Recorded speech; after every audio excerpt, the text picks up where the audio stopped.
Hi bakers, I'm Crystal the Cake Lady, and today I'd like to share with you my recipe for Southern Peach Cobbler.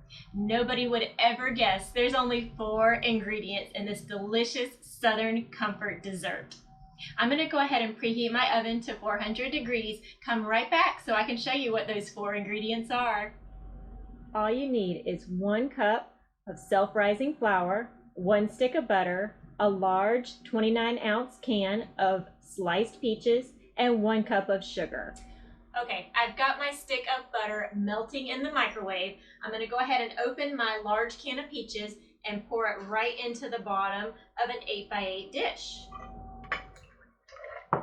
I'm using one with heavy syrup. If you would rather use one with just the juice, that's fine too, just depending on how sweet you and your family like it. But the whole can goes in an 8x8 dish.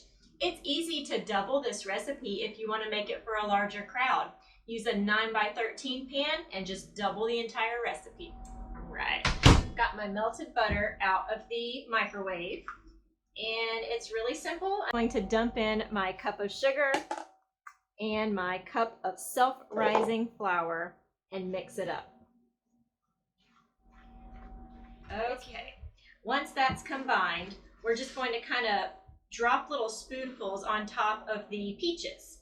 The juice is going to be the liquid used to cook the peach cobbler. So just kind of drop and spread little spoonfuls here and there.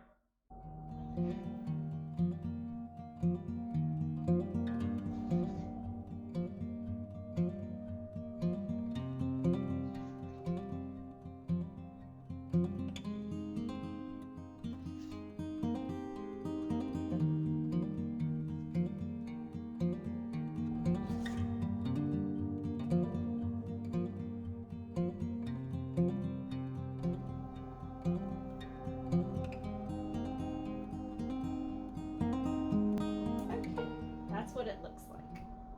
Now I know this might break the 4 ingredient rule, and this is totally optional, but I actually really like to sprinkle a little bit of cinnamon on top of my peach cobbler before I bake it. So just a little dash of cinnamon on top, part of it for the color, part of it for the taste.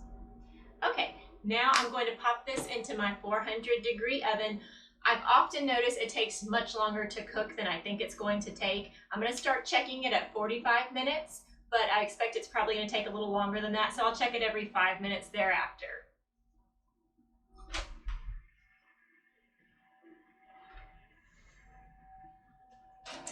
I wish you guys could smell just how amazing it smells in here. Between the peaches and the cinnamon, the aroma is just amazing. I'm going to have to dip myself a little bit of this peach cobbler, and of course top it with ice cream, because let's face it, if you're not eating your cobbler a la mode, you're not eating it the right way.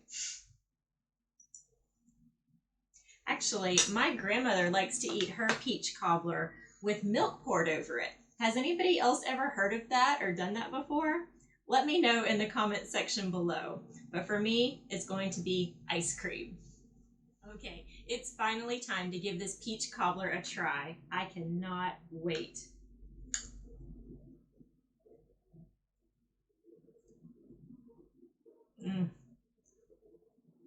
You guys, promise me you're going to try this recipe. It's 4 ingredients, for crying out loud, and it is so good. I promise you won't be disappointed. I would really love it if you guys would give this video a thumbs up, and it would really help me out if you would hit that subscribe button. I'm getting so close to my goal of 1,000 subscribers. I'd love it if you'd help me out. You guys got to try this peach cobbler recipe. Until next time, happy baking.